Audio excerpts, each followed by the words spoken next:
Assalamualaikum warahmatullahi wabarakatuh. Alhamdulillah kita masih bisa melanjutkan materi aspek hukum dalam ekonomi. Pada kesempatan kali ini akan saya sampaikan mengenai surat berharga. Surat berharga. Jadi surat berharga itu terjemahan dari istilah Belanda, ya, Waarderapier. Dan kalau di negara-negara Anglo-Saxon dikenal dengan istilah negotiable instrument atau instrumen yang dapat dialihkan. Anglo-Saxon itu ya negara seperti Amerika, ya, dan terusnya. Kalau di Indonesia, karena Indonesia itu adalah bekas jajahan Belanda, mengikuti civil law system. Nah, jadi negara itu secara umum ada mengikuti civil law system, ya kan? Ada yang mengikuti sistem negara Anglo-Saxon seperti Amerika. Karena Indonesia itu mengikuti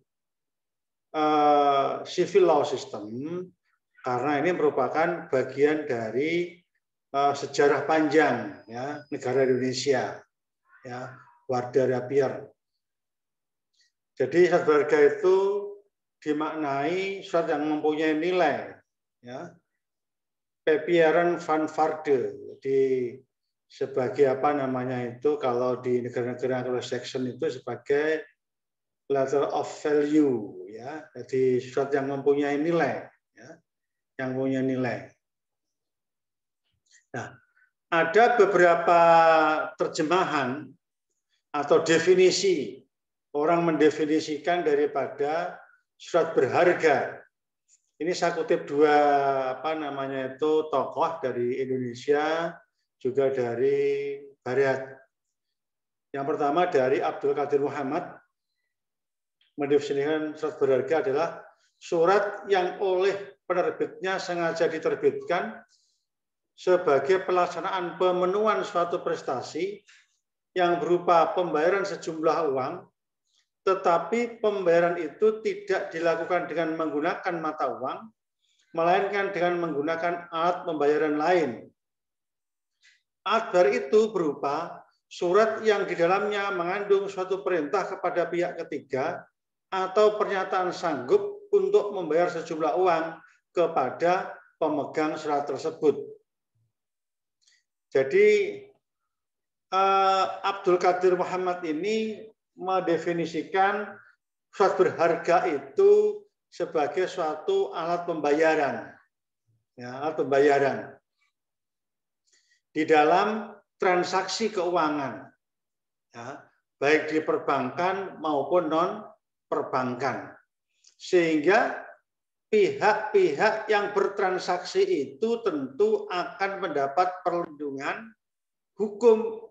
Jadi ada yang menerbitkan surat berharga tersebut, ada yang menerima surat berharga tersebut, masing-masing pihak itu mendapat perlindungan hukum, kecuali memang prosesnya ketika menerbitkan, kemudian proses tersebut itu cacat hukum, ya tentu tidak mendapat perlindungan hukum. Nah, yang menarik dalam definisi lain, ini saya kutip dari Molengraaf, ahli hukum pidana, hukum dagang, menyebutkan bahwa yang dimaksud dengan surat berharga dan surat yang berharga dalam pengertian suatu kelompok adalah akta atau surat bukti yang menurut keputusan kehendak penerbit atau ketentuan undang-undang adalah satu-satunya alat pengesahan, setidak-tidaknya diperlukan untuk penagihan.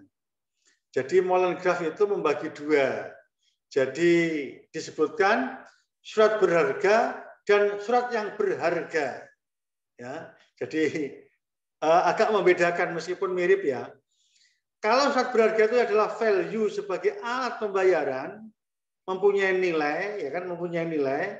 Sementara surat berharga itu adalah alat bukti autentik yang dikeluarkan oleh badan atau penerbit. Contoh, sertifikat, ya kan, atau akta perjanjian, akta perkawinan, ada banyak akta. Ini oleh Molengraf disebut sebagai surat yang berharga. Tapi kalau surat berharga, beliau menguraikan adanya nilai atau digunakan sebagai transaksi keuangan. Ya, digunakan sebagai transaksi keuangan. Ya. Kalau sebagai transaksi keuangan, maka punya nilai tukar. Maka nanti ada yang namanya ada cek, wesel, dan seterusnya. Ini untuk memudahkan, ya, memudahkan pemahaman saudara. Saya ulangi, definisi Muhammad Abdul Qadir dan Molengraf agak berbeda. Kalau Muhammad Abdul Qadir itu mendefinisikan sebagai alat pembayaran, pemegang hak itu transaksi, sementara Molengraf membedakan dua hal, surat berharga dan surat yang berharga. Ya. Sehingga karakteristik daripada surat berharga tersebut, ya kan, itu ada 4 di situ disebutkan. Ini bisa dibaca dalam buku saya sebenarnya, aspek hukum dalam ekonomi. Bisa ada nulis buku tentang ini. Ini pun saya kutip dari buku saya sebenarnya. Yang pertama, mempunyai nilai objektif. Artinya apa yang dituliskan, apa yang dicantumkan itu berlaku untuk semua pihak, untuk semua orang, Nilainya objektif. Misalnya kita transaksi cek 10 juta, maka setiap apa yang tercantum di dalam cek tersebut oleh penerbit, maka akan berlaku, dia punya tanggung jawab untuk mengeluarkan sebesar nilai itu. Yang kedua, dapat diperdagangkan. Ya, dapat diperdagangkan. Jadi saham, cek, ya, itu dijual belikan itu biasa dalam dunia bisnis. Ya, dunia bisnis. Tapi nanti harus hati-hati, nanti ada cek palsu juga sebenarnya. Nanti akan saya jelaskan ketika membahas materi untuk berikutnya. Kemudian pengalihannya mudah. Jadi surat berharga itu ketika mau dialihkan itu gampang. Misalnya saham, jual beli saham, misalnya perusahaan yang go public misalnya, ya mudah saja kita mengalihkan kepada pihak ketiga, kita membeli, nanti kita dapat hak-hak sebagai pemegang saham, dapat dividen dan seterusnya. Itu akan lebih mudah. Nah, maka dari itu, karena ini merupakan surat berharga, maka harus ada alat bukti. Apa itu? Berupa akta. Akta itu surat. Nah, akta itu surat. Jadi memang akta jangan kemudian akta kemudian seperti akta itu yang besar, akta nikah bukan, atau akta sertifikat bukan. Tidak harus begitu. Jadi surat itu kalau dalam hukum itu ada namanya akta otentik dan akta di bawah tangan. Akta otentik itu adalah akta yang dikeluarkan oleh pejabat yang berwenang, termasuk ini surat berharga. Misalnya cek dikeluarkan oleh penerbit, siapa penerbitnya? Bank. Saham dikeluarkan oleh pihak PT, misalnya begitu. Jadi itu oleh berwenang. Nah, kalau akta di bawah tangan itu dibuat oleh para pihak saja. Artinya tidak di hadapan pejabat yang berwenang. Artinya kalau ini sebuah akta otentik, maka barang siapa itu mengingkari kebenaran sebuah akta otentik, maka kewajiban dari orang yang mengingkari itu untuk membuktikan ya, kepalsuannya. Jadi misalnya saya mendapatkan cek, saya mengatakan cek ini palsu ini, cek ini tidak tercatat ini, ya maka kewajiban saya untuk membuktikan bahwa akta ini adalah saham ini adalah atau cek ini adalah memang prosesnya tidak benar, tidak punya tabungan di bank dan sebagainya. Ya, itu kan ada perjanjian biasanya itu kalau untuk mengeluarkan hal tersebut. Ya. Kemudian apa fungsi daripada surat berharga tersebut? Yang pertama, sebagai alat pembayaran, alat tukar uang. Ya. Misalnya saya mau mencairkan wesel misalnya, maka saya cukup menyerahkan bukti tadi kepada pihak di mana ditentukan di situ sudah penerbitnya siapa, yang mengeluarkan siapa, ditukar di mana, sudah ditentukan oleh Wesley itu. Nanti tinggal menukar saja, nanti saya akan mendapatkan uang. Cek juga begitu. Kalau saya memegang sebuah cek, saya tukarkan ke bank, begitu, maka saya diganti dengan sejumlah uang. Ya. Jadi fungsi sebagai alat pembayaran atau alat tukar uang. Yang kedua, sebagai alat untuk memindahkan hak tagih, ya, karena dapat dijual belikan dengan cara yang mudah dan sederhana tadi itu. Jadi punya hak tagih.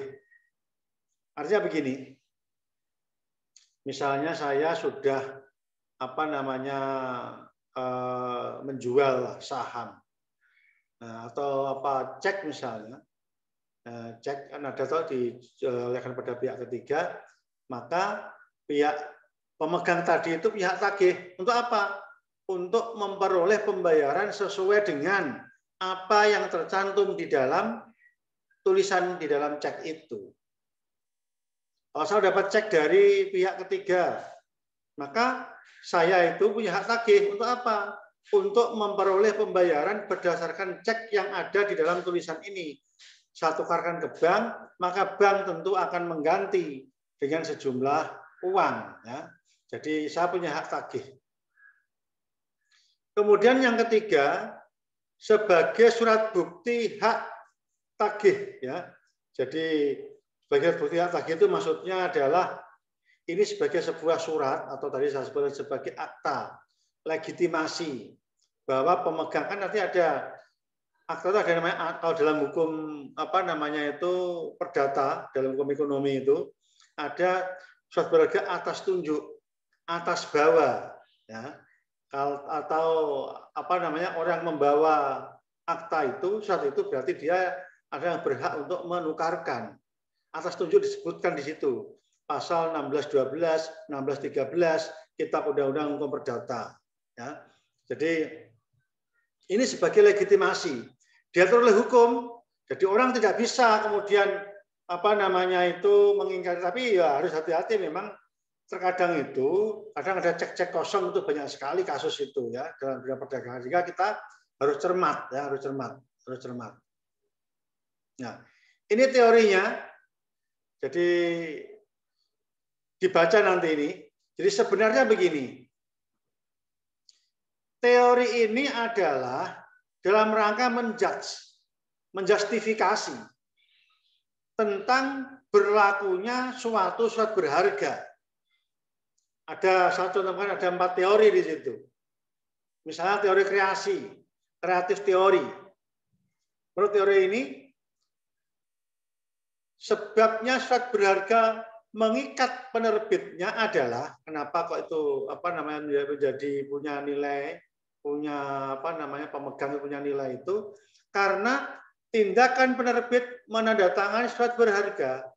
Karena penandatanganan tersebut penerbit terikat meskipun pihak pemegang surat berharga sudah beralih kepada pihak lain ya, dari pemegang semula. Jadi begini, bank misalnya, kalau bank itu sudah menerbitkan cek, maka kewajiban bank itu adalah untuk melakukan pembayaran. Bank terikat.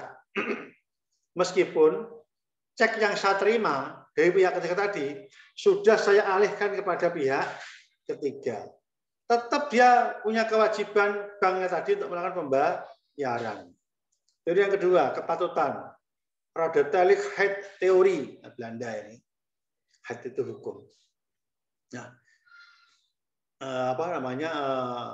proses hukum itu. Menurut teori ini, penerbit surat berharga terikat dan harus membayar surat berharga kepada siapapun pemegang secara patut.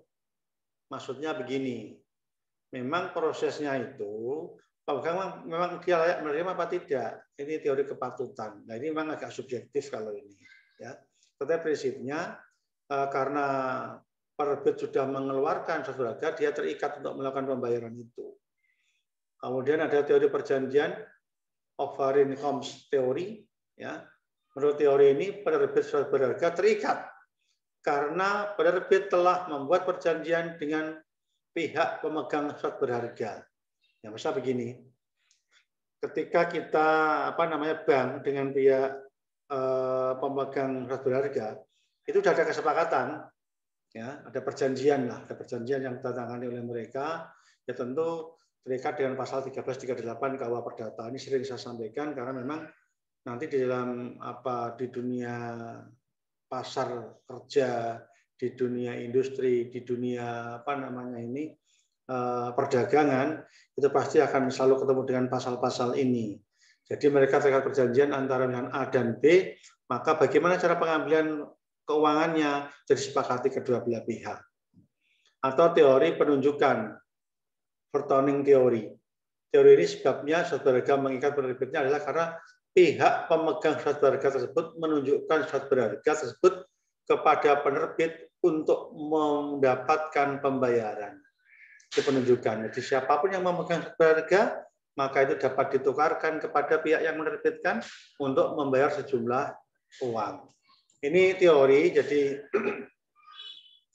saya ulangi lagi hanya untuk menjustifikasi bahwa teori-teori ini adalah membenarkan keberadaan surat berharga itu legal saja sebenarnya.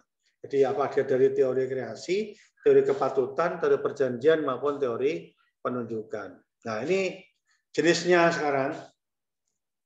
Ya, jenis daripada surat berharga. Wesel dulu ini terkenal, dulu di zaman-zaman saya masih udah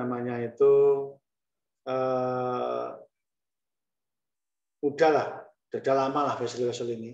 Bisa saya dapat kiriman namanya wesel aja dulu masih ketika duduk di aliyah lah, SMA ya, atau sekolah menengah. Itu saya dapat kiriman wesel ya. Wesel itu ini ciri-cirinya. Ininya begini. Jadi ini diatur dalam pasal 100 KUHD. Ini nanti dipahami, dicermati. Intinya begini untuk mudah memahami. Jadi penerbit, misalnya ini jasa X misalnya. X itu menaruh uang untuk mengirim kepada orang yang ditunjuk. Ya. Contoh mudah misalkan kakak saya. Kakak saya itu mengirim uang lewat wesel. Maka kakak saya harus membayar kepada, kalau dulu namanya di kantor pos. Ya, mengirim uang, disebutkan ditaruh di situ. Nah, nanti saya akan dapat kiriman itu memperoleh yang namanya wesel namanya. Itu disebutkan di dalam sertifikat tadi ada tulisan wesel di situ. Nah, ya karena pernah saya dulu sering pengalaman dapat ini, jadi saya tahu betul tentang apa namanya wesel itu. Jadi wesel ini adalah perintah yang tidak bersyarat untuk membayar sejumlah uang yang telah ditentukan. Jadi ketika saya disebut itu situ nama Supriyadi, wesel misalnya 50.000 misalnya atau berapa, maka ketika saya tukarkan kepada pihak yang menerbitkan, di situ sudah disebutkan di situ nama-namanya itu yang menerbitkan wesel tadi, maka saya itu akan memperoleh pembayaran dari pihak yang menerbitkan tadi itu. Misal dari Jakarta dikirim, ya pada saya di Rembang, maka saya tinggal menukarkan saja, datang ke kantor pos, nanti saya akan menerima sejumlah uang. Ya, ini ya ya perkembangan ya sekarang masih berlaku. Jadi nama orang yang harus membayarnya siapa, ketentuan tanggal pembayaran, ketentuan tempat di mana apa yang dilakukan. Jadi sudah menyebutkan tadi secara rigid ya. Kapan penarikannya, kemudian tata yang mengeluarkan wesel penariknya siapa. Begitu saya tukarkan di pos Rembang, maka kemudian saya bisa mendapat pengganti dengan yang namanya wesel, sejumlah uang. Yang menerbitkan siapa ya? Mungkin dari Jakarta atau dari mana, tapi lembaganya sama, kalau itu sama di kantor pos gitu ya.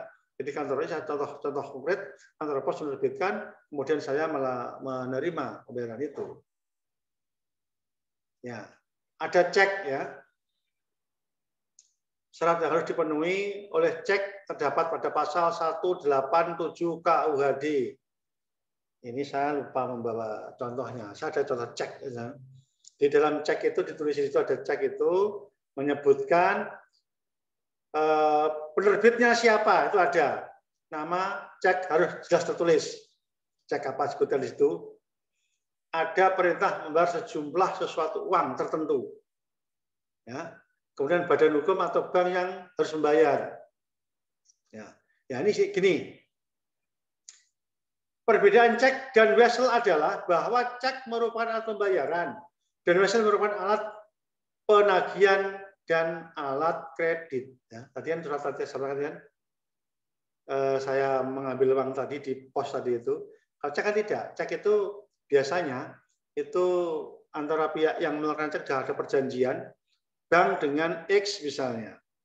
Maka X nanti ini akan menerima bisa menarik uang tadi.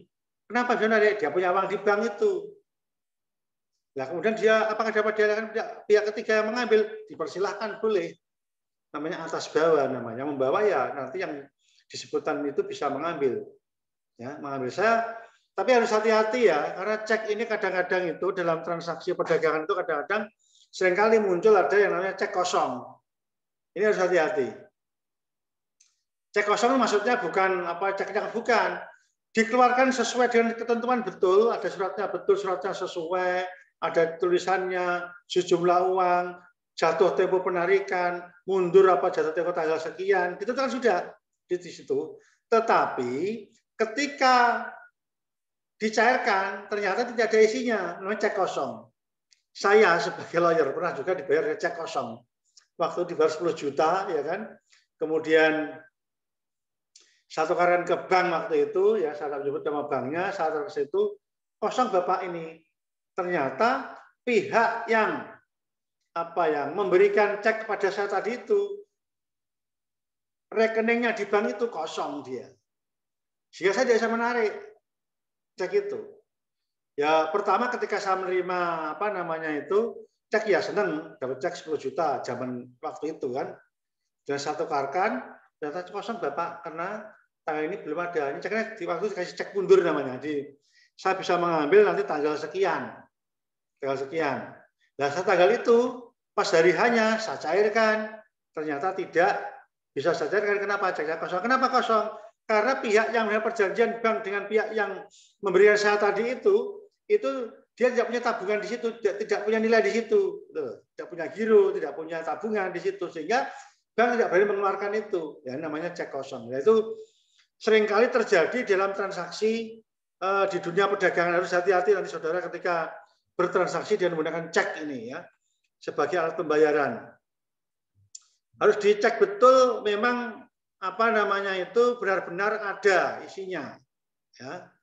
Dan ada lagi yang namanya promise. Ya. Promise itu ini biasanya kalau saudara yang sedang menggunakan di BMT itu dipakai promise atau bank-bank koperasi itu. Itu semacam surat. Jadi ini cirinya. Jadi keterangan tertunjuk yang menyebutkan kesanggupan untuk menanggung pembayaran yang ditunjuk. Ya. Di situ ada tulisannya promise, kesanggupan yang uang yang tidak syarat untuk bayar jumlah uang. Jadi penetapan dari pembayaran, penetapan di mana pembayaran, nama orang pada tunjuk, tanggal dapat kesanggupan, ditandatangani tanggal yang mengeluarkan surat. Jadi ini hampir sama dengan wesel, bedanya ada pada ini promise itu bisa pada tempat tertentu, ya tempat tertentu. Jadi itu ada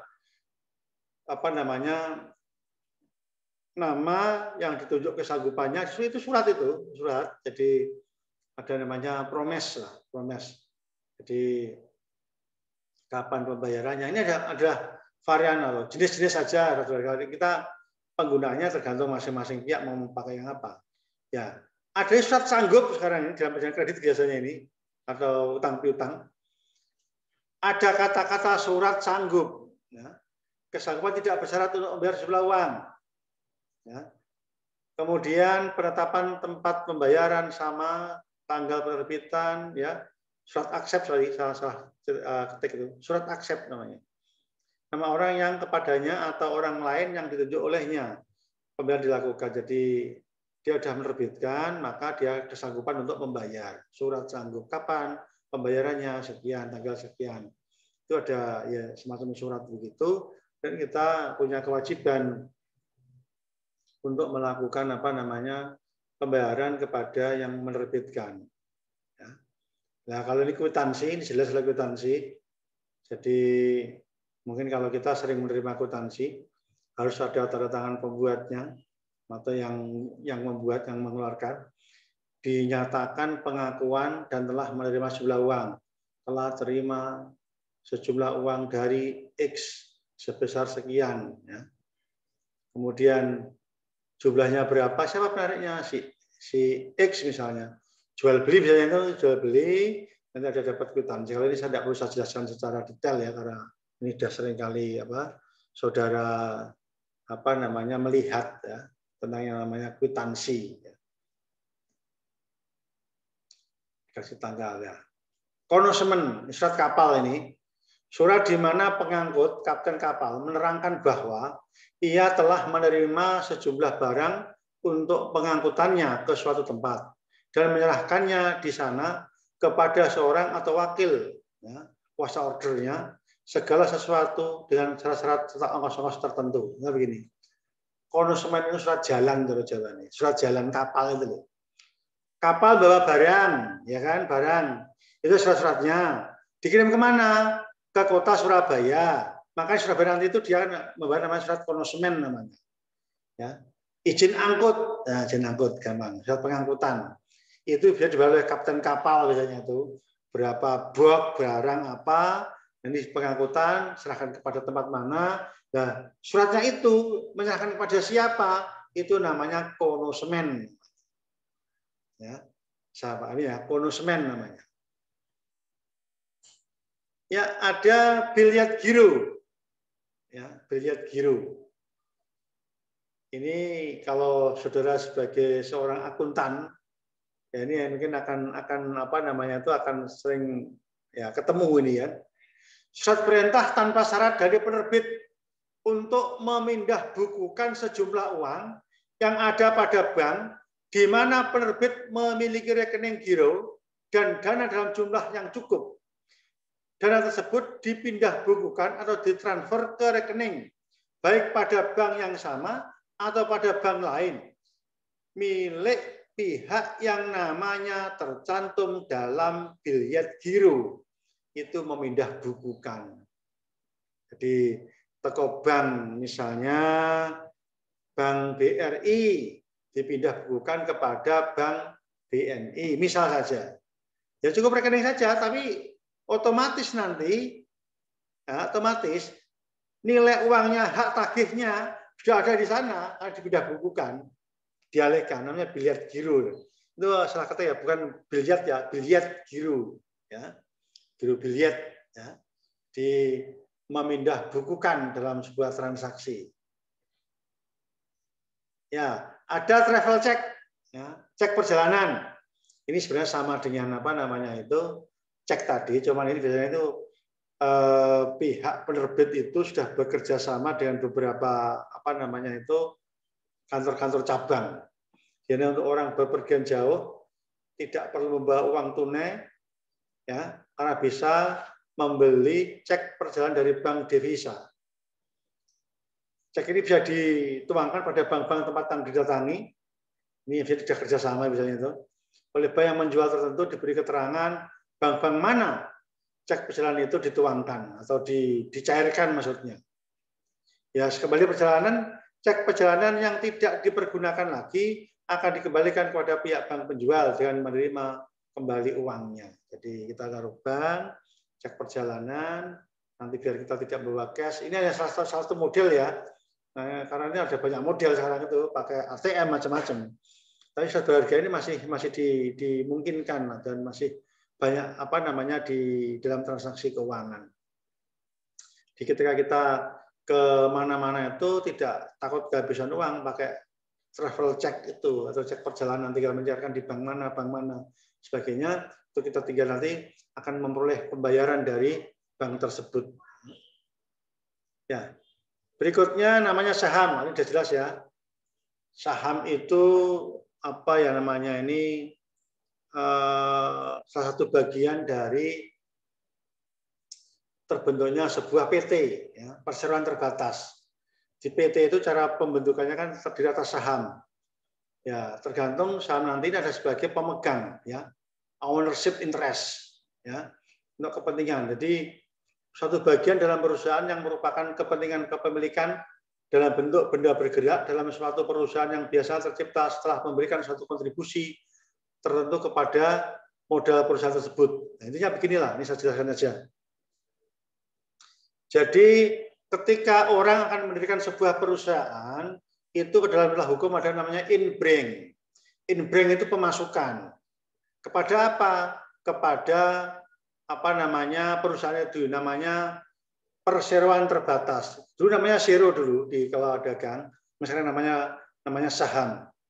Nah, PT tadi terdiri atas siapa pemiliknya? Saham-saham tadi itu. Saham itu ada sebagai apa namanya? Sebagai bukti kepemilikan bahwa kita punya andil dalam perusahaan itu. Ada suratnya, ya. Sehingga pemegang saham punya hak ini, hak untuk mendapatkan dividen. Dividen itu adalah keuntungan perusahaan. Ya. Hak suara dalam rapat umum pemegang saham jelas. Mengapa? Karena kekuasaan tertinggi dalam PT itu ada rapat umum pemegang saham. Ya, Undang-Undang Nomor 40 Tahun 2007. Rapat umum pemegang saham itu sebagai kekuasaan tertinggi, ya, pemegang saham. Hak untuk menerima sisa kekayaan dalam proses likuidasi. Seandainya PT tadi itu dalam keadaan pailit, maka kita harus ikut mempertanggungjawabkan sebatas saham yang disetor. Ada sisa berapa? Oh, ada punya aset ini, kita berhak untuk memperoleh pengembalian berdasarkan apa? Saham yang kita pernah miliki. Nanti dikonversi terhadap saham-saham itu di masing-masing pemegang saham. Nanti akan dihitung kita dapat berapa, kan gitu kan? Misalnya dilikuidasi itu mengalami apa namanya kerugian. Ya, obligasi, surat utang aja lah, surat utang obligasi itu.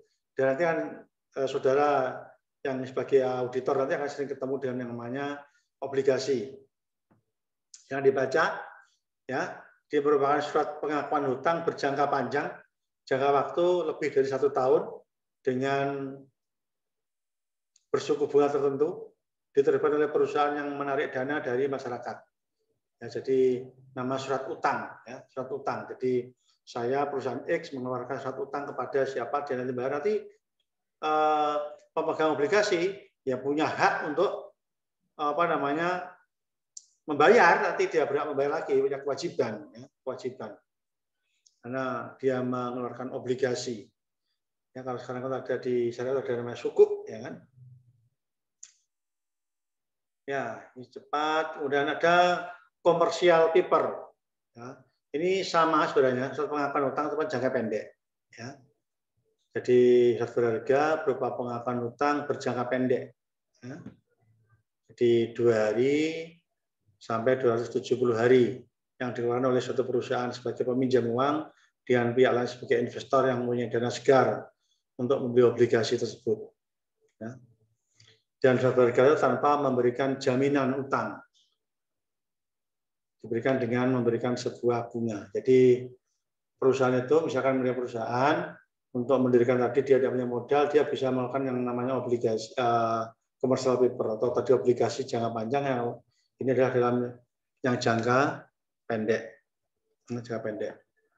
Ya, nanti biasanya itu kalau kita sudah mengeluarkan obligasi, pihak yang mengeluarkan nanti ya punya apa namanya harus punya dia punya piutang, punya hutang pada pemegang obligasi. Obligasi nanti dapat bunga tertentu, pembagiannya ya sudah ada apa namanya perhitungan tersendiri. Ya saya kira itu materi yang dapat saya sampaikan untuk materi apa namanya itu surat berharga. Terima kasih. Wallahul muwaffiq ila aqwamit thoriq. Wassalamualaikum warahmatullahi wabarakatuh.